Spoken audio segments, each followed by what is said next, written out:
Okay, so welcome to Powerless Penguins United, Big Book Study. This week I'm pleased to introduce Max, who's kindly agreed to come along and share on There Is a Solution, I believe. Over to you, Max. Thank you so much, Laws, for your service, and to Angie and all the army in the background that did the readings this morning. My name is Max and I'm an alcoholic. Just want to check you can hear me okay. If somebody can give me a little nod. Perfect. Okay. Thank you. Yeah, it's amazing to be here on a Saturday morning, and I do want to say a big thank you to everybody in the Powerless Penguins for keeping this meeting going all through the week as well. The service that goes on in the background is really, really phenomenal. And to everybody that does service here. Good for you. My sponsor taught me all of this service, saying yes to doing all of these readings at meetings and hosting and co-hosting and all of the other bits that go on in the background. All of those yeses add up to something incredibly more powerful. And you might not even realize what's happening whilst you're saying yes. But the aggregate of all of those little yeses add up to, a really powerful part of your recovery. So yes, amazing to be here. Before the meeting started, I also heard a couple of people talk about the fact that they were a little bit envious that they weren't at another event that's happening this weekend. And it made me smile when I heard that, because the reality of it is that everybody right here, right now is exactly where they're supposed to be. So we got to stay present in this moment, to set aside every single thing we think we know about our program, about the 12 steps, about where we think we should have been, where we think we are. Set aside every single thing you think you know to have this new experience with God. And if there's anybody new here and this is the first time at your meeting and you don't know what I'm talking about, and setting aside every single thing you think you know about the experience with God, that's okay. Just set it all aside to have the new experience with God, whether you have one or not, whether you believe it or not. And as Law said, we are in There Is a Solution. We're on page 25. If you have your big book with you, it might help you. Have a little look at that. We're right at the very, very bottom, the last word on the page, that being the word this. But before we can continue on that sentence, just a little bit of context of where we're at. We're on page 25. We have begun to talk about the mental obsession.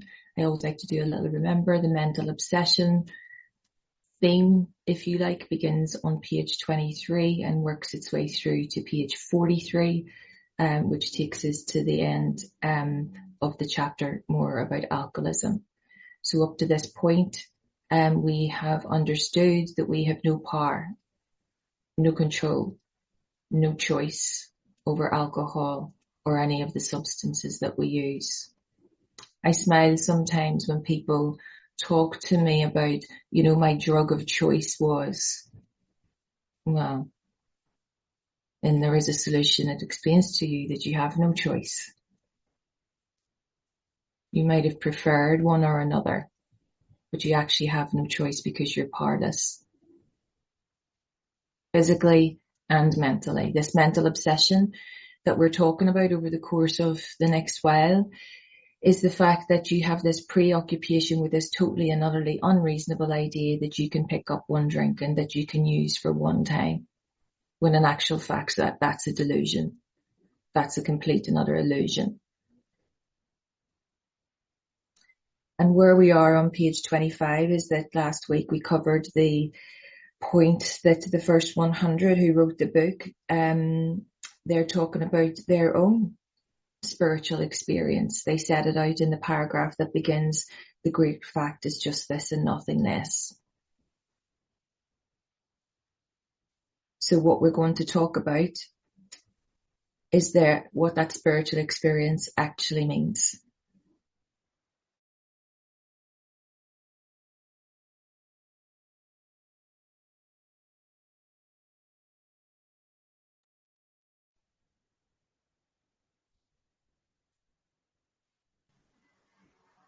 Have we lost Max? Looks like it. Okay, so I think we've had this experience before, so we just wait and hopefully she'll log out and log back in and the reception will be better.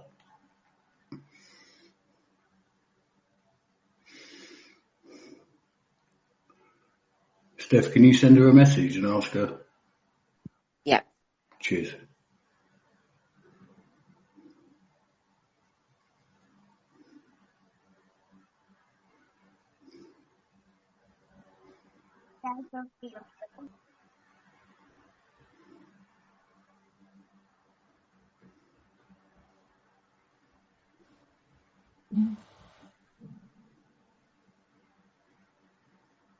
Hello everyone, can you hear me? Yeah. You just froze, Max, that's all. So Yeah, I love my life when it comes to the internet. Loz, which part did you get to? Did you hear? we were talking about the spiritual experience prior. Okay, so I'll just go over that little bit again for everybody. So we're on page 25, the paragraph that begins the great fact is this and nothing less about these spiritual experiences. So the word spiritual experience has a little asterisk beside it. And that little asterisk is pointing us to the bottom of the page where it tells us that this spiritual experience is going to be fully explained in Appendix 2. Appendix 2 is a very easy page to remember. It's page 5, 6, 7 and page 5, 6, 7 or 5, 6, 8 at the back of the book. So let's turn to that. We'll read that appendix through. This is really, really important to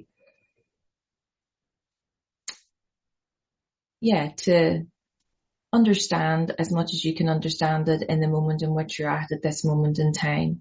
And the first time we read it on page 25 might not make much sense, but the people that wrote this book are really good in that they allow us to have the thread right the way through the book. So they mention the importance of this appendix on 2 further occasions in the book. They remind us again about it on page 27 and they remind us again about it on page 47 when we get into step 2. But we'll cross those bridges when we come to it. So for now, we're understanding it in relation to the spiritual experience that the first 100 are describing on page 25. So, I'll just check it. Yeah. Okay. So the spiritual experience. I hope you can still hear me. Laws, you keep giving me the nod. Perfect. So the terms spiritual experience and spiritual awakening are used many times in this book, which upon careful reading shows that, and mark this number 1, the personality change, sufficient to bring about recovery from alcoholism, has manifested itself among us in many different forms. So we first heard about that personality change in the doctor's opinion. Dr. Silkworth, in his second letter, talks about the psychic change. But of course, he was using the word psychic change because he's from the medical fraternity. And if he was to use the word personality change, the people in the medical fraternity that had worked with him for the 40 years that he had been in medicine would have thought he was rather odd, possibly. That's the only word that springs to mind. So he had to use medical terms really to describe what it was that we have to undergo in order for the addiction to be removed. So yeah, he called it the psychic change, but it actually means in layman's terms a personality change.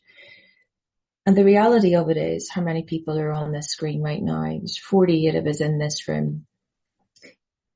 How my recovery from alcoholism has manifested itself is completely different from the way it's manifested itself in you. They might be similar, but your life isn't my life. My life isn't your life. There's so many differences in how I got here, how long it took me to get here, how often I was in and out, whatever. So the thing about it is that it comes in many different forms, this personality change.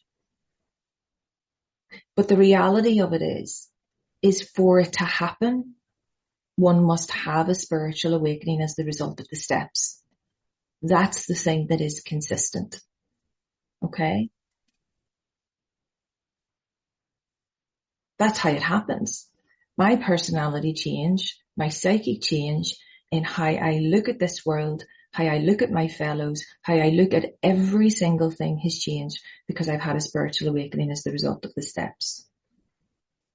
But they go on to say that yet it is true that our first printing give many readers the impression that these, and mark this number 2, personality changes or religious experiences must be in the nature of, if you mark this number 3, sudden and spectacular upheavals.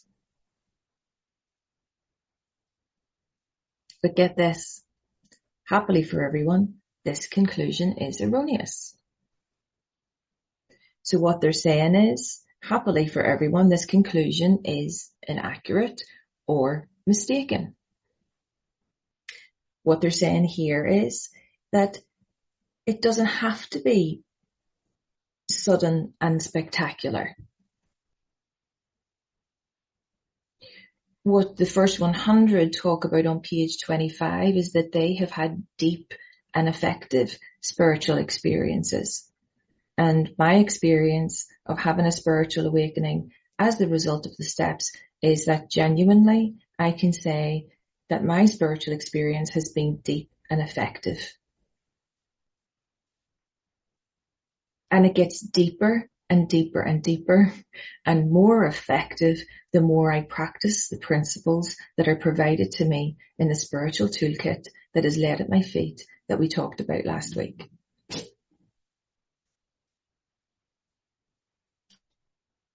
It goes on to say then, in the first few chapters, a number of, and I would mark this number 4, sudden revolutionary changes are described. And that is the case. So if you think about again in the doctor's opinion, Hank Parkhurst, the little story in there that Dr. Silkworth talks about, Fitz Mayo, the other little story that Dr. Silkworth talks about, they were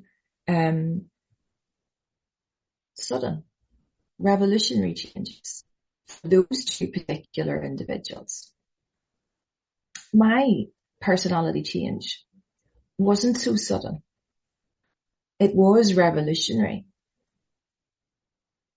My psychic change took a period of time.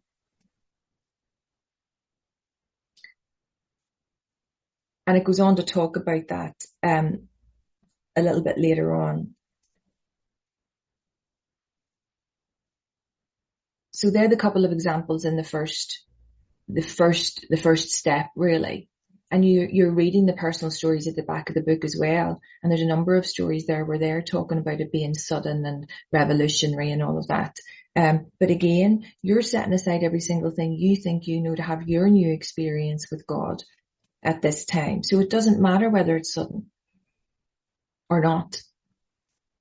It doesn't have to be a bright, white, shining light coming down from the clouds and touching you on your forehead. More than likely, it's going to be when you're sitting on the bus having a coffee, looking out the window and you think, "Ooh, that's interesting." Because more often than not, that's what happens with me. I have these little glimmers of wonderful spiritual experiences and spiritual awakenings in the moment when I'm interacting with another human being, or when I'm listening to a colleague at work, or I'm out walking in nature. It's like, wow, this world is bigger than us. It's not just me that runs the planet. So in the first few chapters, a number of sudden, that's marking at number 4. I think I'm on number 4. Yep, 4. Sudden revolutionary changes are described. And though it was not our intention to create such an impression, many alcoholics have nevertheless concluded that in order to recover, Stephanie, recover, they must acquire an immediate and overwhelming God consciousness, followed at once by, number 5, a vast change in feeling and outlook. That's the little bit that I talk to you about when I'm sitting on the bus. You know, sometimes I just get a feeling, or I have a change in my perspective, I have a change in my outlook as to how I see things. My perception of life has changed, having had a spiritual awakening as the result of the steps. So what they're saying here is that it doesn't matter whether it happens quickly or it happens a little bit more slowly for you. It doesn't matter. But the thing is that you must acquire this God consciousness. And that word consciousness is a really, well, for me, I'm not the sharpest tool in the box, to be honest. And when I saw that word consciousness, I was like, oh my God, these Fruit Loops, what are they talking about? Consciousness. I thought I was hanging about with a load of psychiatrists and psychologists, you know, oh, this conscious contact consciousness. I'm like, get over yourselves. You're really putting me off this. But in actual fact, this consciousness is just simply an awareness. And when someone explains to me the fact that this is just about having an awareness of God, call it what you want. I just use the word God because it's easier, people. Okay? But when my sponsor explained to me, you just need to be aware of this, somehow or other that made it a little bit more palatable for me. It made it a little bit easier for me to, you know, let the idea in that there could be something more at play than me running the world.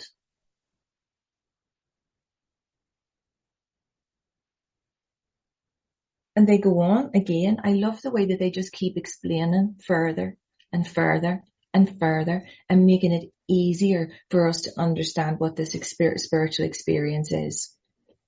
And it doesn't matter really whether you call it a spiritual experience or a spiritual awakening. I hope this makes some sense to somebody. But when I'm explaining this or working this through or having chats with my sponsees about this, I talk about my own life because it's the only thing that I can, you know, try to translate the information. I've come to understand through this program that my life is a spiritual experience. And every single day, by using the tools that are set out in the spiritual toolkit that is laid at my feet, that has been provided through this program, every single day, I become more awake to that spiritual experience. So every single day, I'm becoming more and more and more awake to the fact that this life in its entirety is a spiritual experience. I'm living in a spiritual experience. There's nothing to go. There's nothing kind of hiding about this. It's all there in the line of plain sight. But at this point in step 1, when I'm going through this with my sponsor for the first time, I'm so asleep to this. I can't see it. You know, having had the awakening as the result of the steps, we become more and more awake. There's more light shed on things. There's more light brought to my attention. And we go through that through the series of steps where we get these blocks removed, these blocks that are present in me, those blocks that are blocking me off to the awareness of God's presence. That's what this is all about. So again, they go on to emphasize among our rapidly growing membership of thousands of alcoholics, number 6, such transformations, though frequent, are by no means the rule.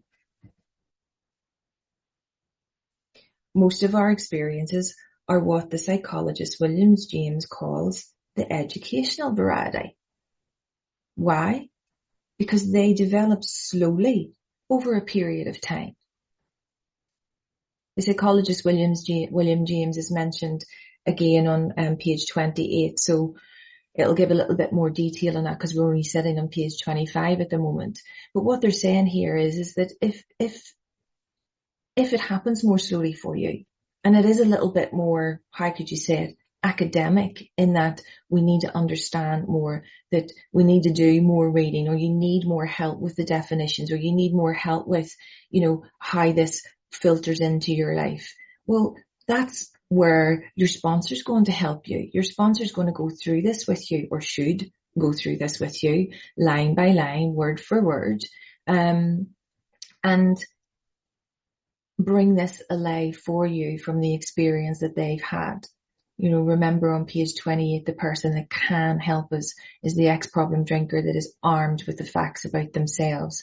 Those facts being how they've had the spiritual awakening as the result of the steps.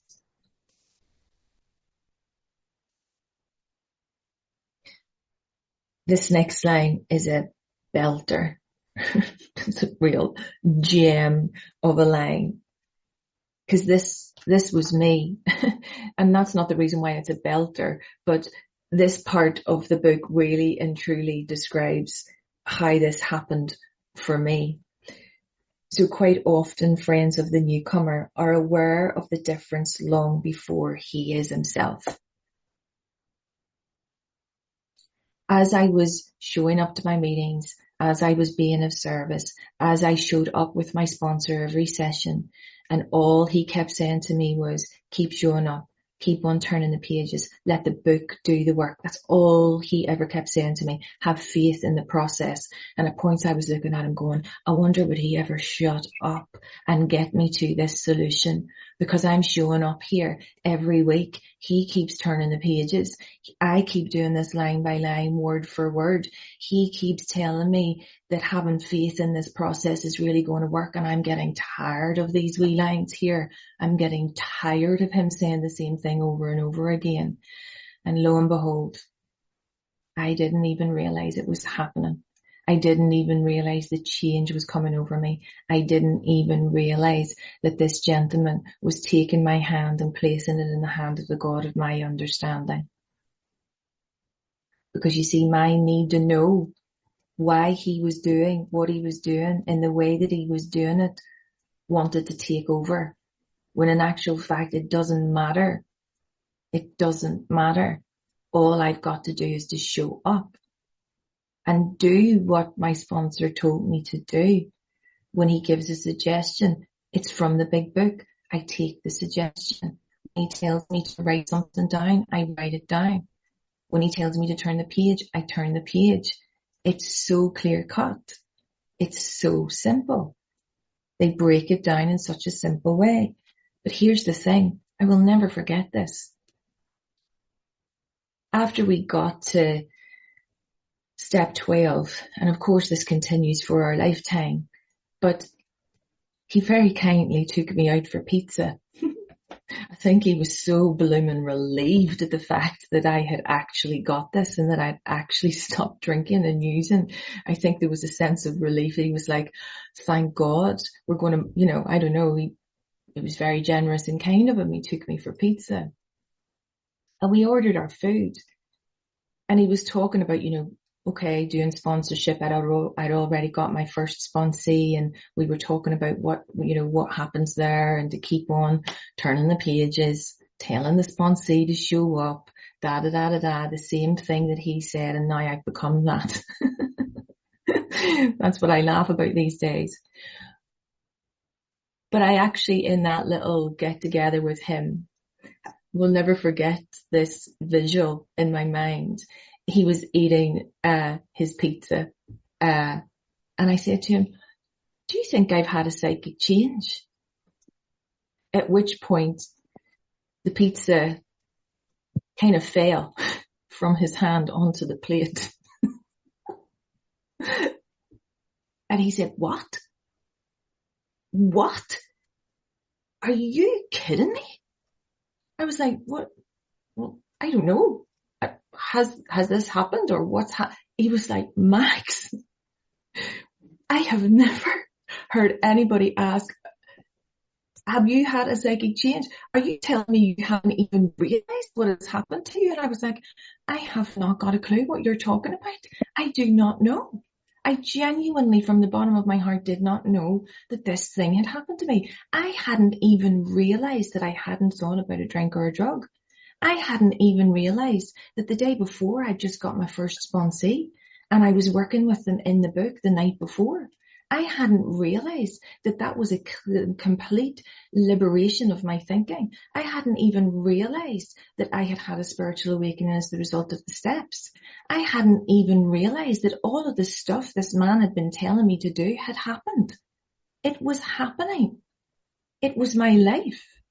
I was in the experience. I wasn't awake to it. And that line, quite often friends of the newcomer are aware of the difference long before he is himself. I had no clue. Yet everybody around me was like, she hasn't picked up a drink. She's coming to the meetings. She showed up for service. She's not trying to change the biscuits anymore. She's just accepting the biscuits for what they are. She's not changing the coffee. She's happy with what she's got. She's accepting where she is. She's not answering anybody back. She's actually being quiet for a change. Everybody else around had seen that happening long before I had. I was starting to show up for my family on time. That freaked them out. I started to show up. That freaked them out. Because I had created a life in my addiction that caused havoc and chaos for everybody. And then it became a little bit bizarre because nobody then knew what to do with me. And that's the beauty of this. This is the beauty of what we don't even realize that it's happening to us, you know. It's phenomenal. And don't miss this. Don't miss this. This is why it's so important to do this with a sponsor. I never asked any questions. It wasn't because I wasn't allowed to. I just knew not to. Because they would just simply say, just keep reading. Just keep reading. Just keep reading. And that's why I always say to my sponsees, we grow where we're planted. We don't jump ahead. We don't read ahead. Because if we read ahead by ourselves, we're not going to understand that. We make it more complicated for ourselves. That's the reality of it.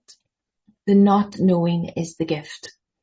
If you're sitting here thinking, this crazy Irish woman keeps showing up here every week, and yeah, probably will be here till 2030, but who cares? If you want to know, you want to know. If you don't, then go somewhere else.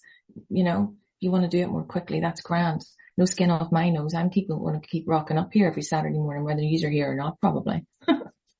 The meeting will be closed and I'll still be here talking to myself. Quite happy with that, actually. Anyway, next line. He finally realizes, I finally realized this, that he has undergone, number 7, a profound alteration in his reaction to life. That's what happens. And it is profound, but it's so simple.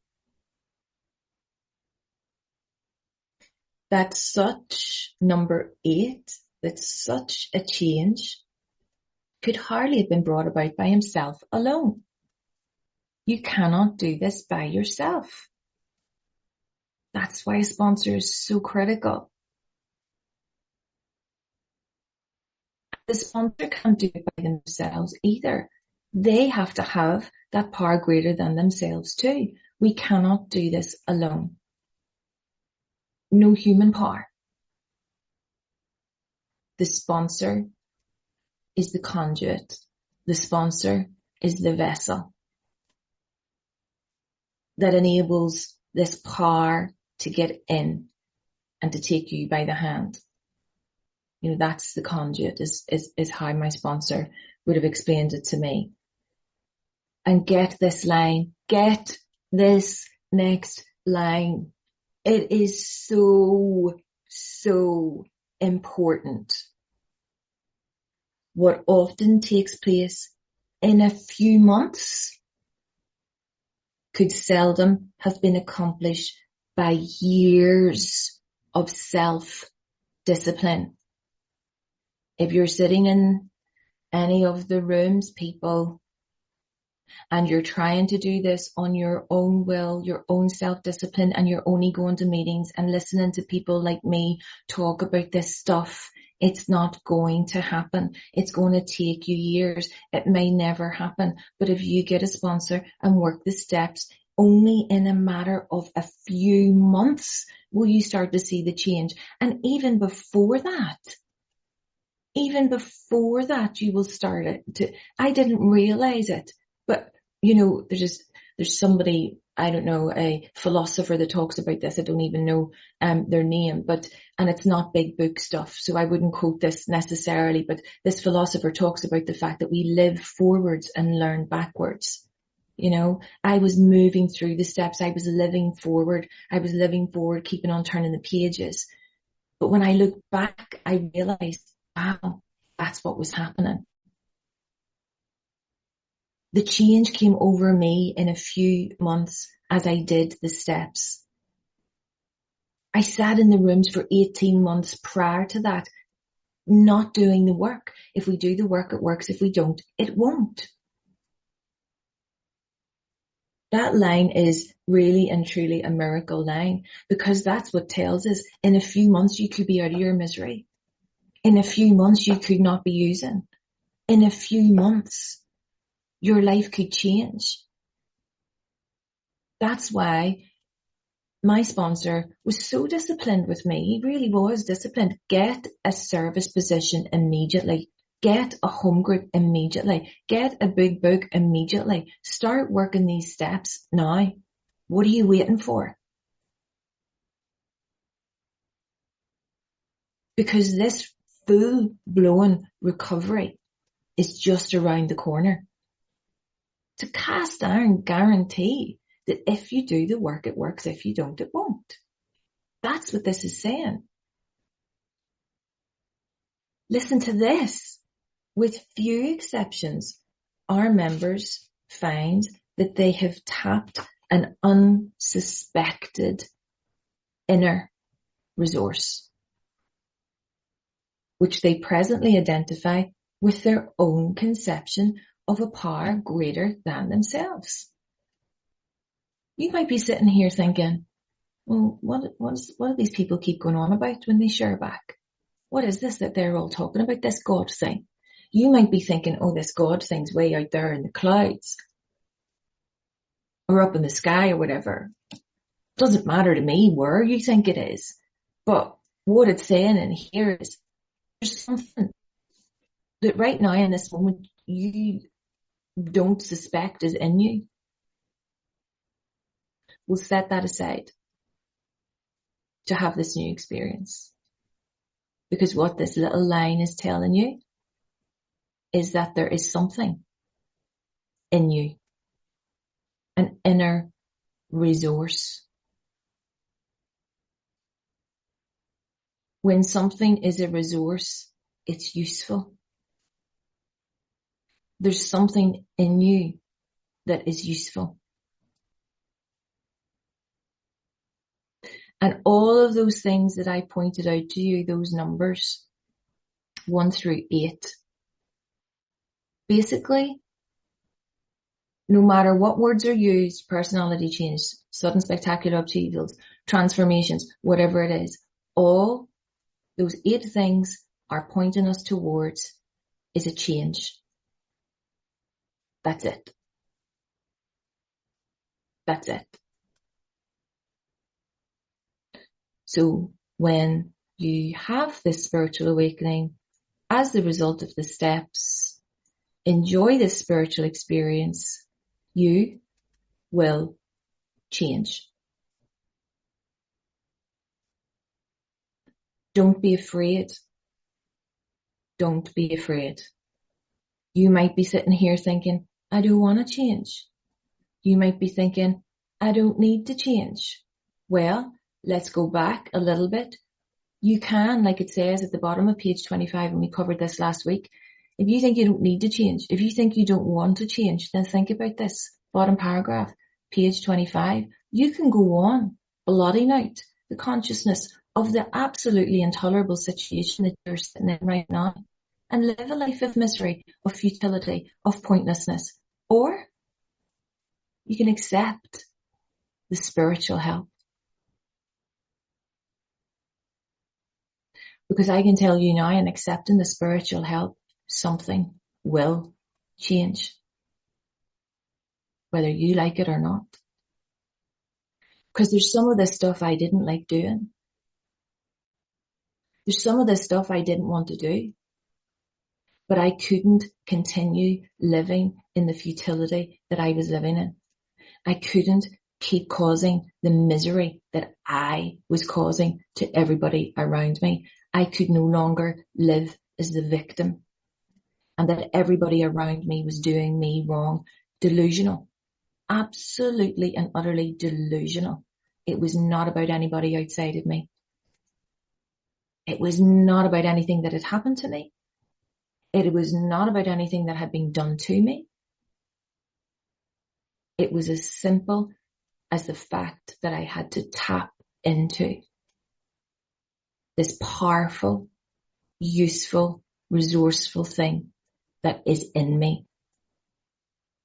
And I didn't even know it was there. And it goes on to say, for all of you that are thinking, whatever, Mags, whatever.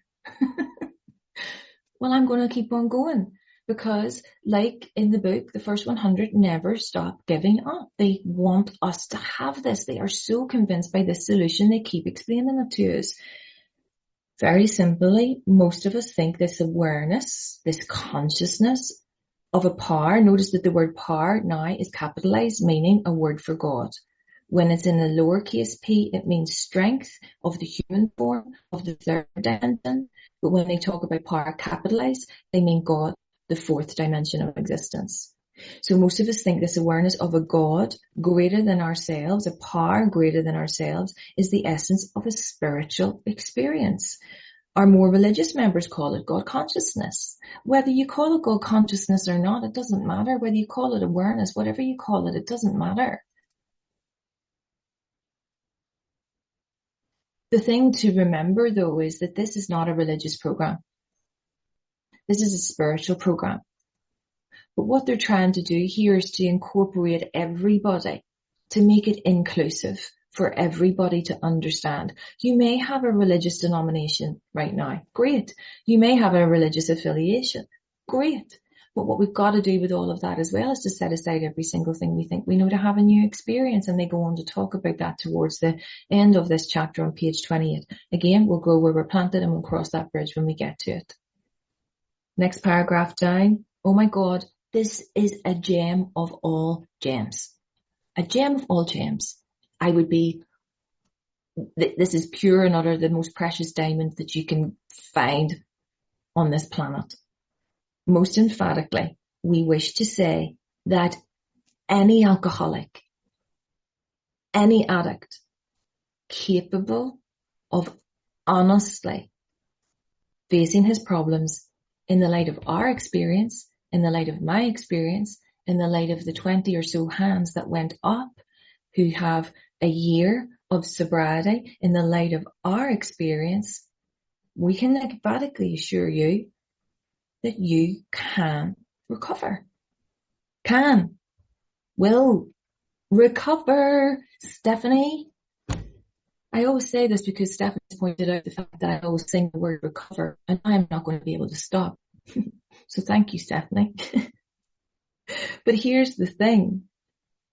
We can recover provided he does not close his mind to all spiritual concepts. How simple is that?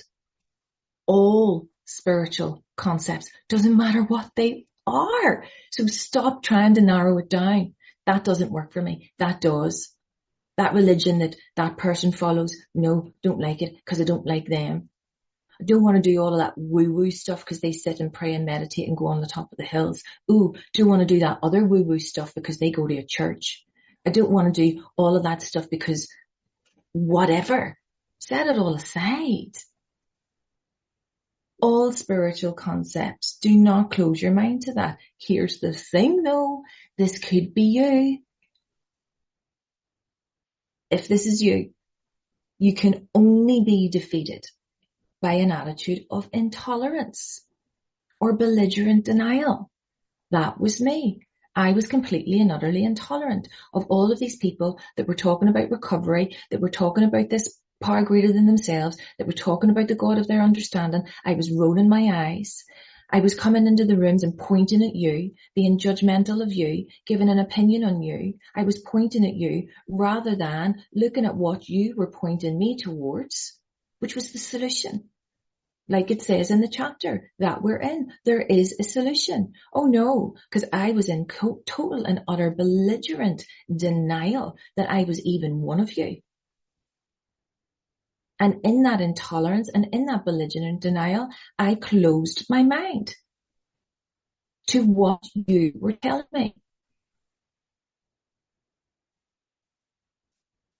I was the issue. I stopped myself because of my closed-mindedness. I stopped myself because I thought I knew.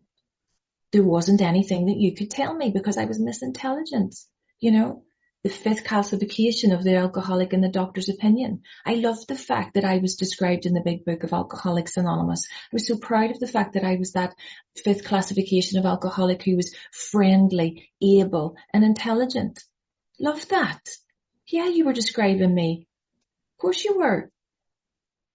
I missed the line before they told me that I reacted sanely to everything except alcohol and the impact that that had on me. That's how asleep I was to it. That's how close-minded I was to it. But I'm not anymore, because what this program has shown me is this next paragraph. And get this precious, precious gem. We find that no one need have difficulty with the spirituality of the program. That's you. Whoever on the screen I'm looking at that's thinking this isn't going to work with me, well, I'm sorry, I'm going to tell you something different. No one need have difficulty with the spirituality of this program, because what we have is, what you require is willingness. Willingness. Be free to have an open mind, a willingness. What we need to be is honest with ourselves. We not honest with all of the people sitting on the screen in front of us right now. We're in step 1. You got to get honest with yourself. Step 1, we admitted we were powerless. We let the idea in that we were powerless physically, mentally, over alcohol, drugs, and that our lives have become unmanageable. The honesty needs to be for you, not for you to prove it to everybody else outside. Honesty within. Willingness, honesty, open-mindedness are the essentials of recovery. And they are indispensable. Full stop. Those qualities, those essential requirements, willingness, honesty, open-mindedness, go with me the rest of my life, every single day. I have to be willing every single day to show up, to do this, to be of service, to sponsor, to carry the message, to practice these principles in all of my affairs, to do my step 10, 11 and 12 for the rest of my life, my daily reprieve. I've got to be continually honest with myself, because I'm being honest with myself all the time. I can be honest with you. And I have to keep an open mind to all spiritual principles, all the rest of my life. Always, always, always. It tells us in the book to see where religious people are right. I'm constantly reading I wasn't like that at the beginning, but the more we do this, the more the practice, it becomes easier and easier, and it becomes a way of living that is so easy, that is so worthwhile, that I can't even describe it half the times. I'm not articulate enough to describe it. But note this, they're so clever the way that they wrote this book. There's a chapter 5, you hear it read out all the time, chapter 5, how it works, how the program works. But notice the way they've written those words. The willingness, the honesty, the open-mindedness. It's not the how here. It's not the how they're talking about. It's who. the W, the H, the O. It's not you, it's the power.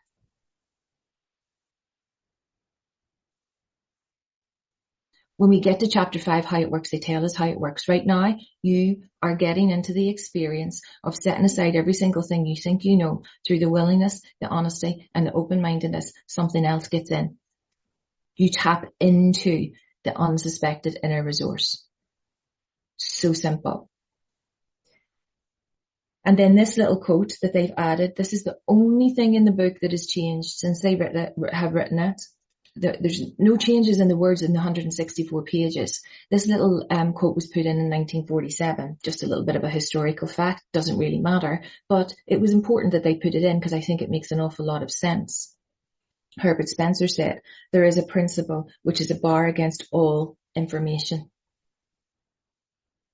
This was me, definitely this was me. There is a bar against all information, which is proof against all arguments and which cannot fail to keep a man in everlasting ignorance. That principle is contempt prior to investigation. I had so much contempt. I had so much judgment. I had so much opinion. I was pointing at you rather than looking at what you were pointing me towards. Contempt prior to investigation, rocking up at meetings and going, this isn't going to work for me, rocking up to meetings, listening to people who were sharing the message and saying, that person is an idiot, they don't even know who I am, rocking up at conventions and thinking, oh, well, there's not the nicest coffee at this convention, rocking up at conventions and thinking, I want to be at the other convention, rocking up when people were doing what they needed to do and I'm thinking, well, I don't really want to do that. Contempt prior to investigation. There is no investigation to do. Get a book, get a sponsor, open it, do the steps. All will be revealed. So I'm going to leave it there and we'll get back to the bottom word this next week.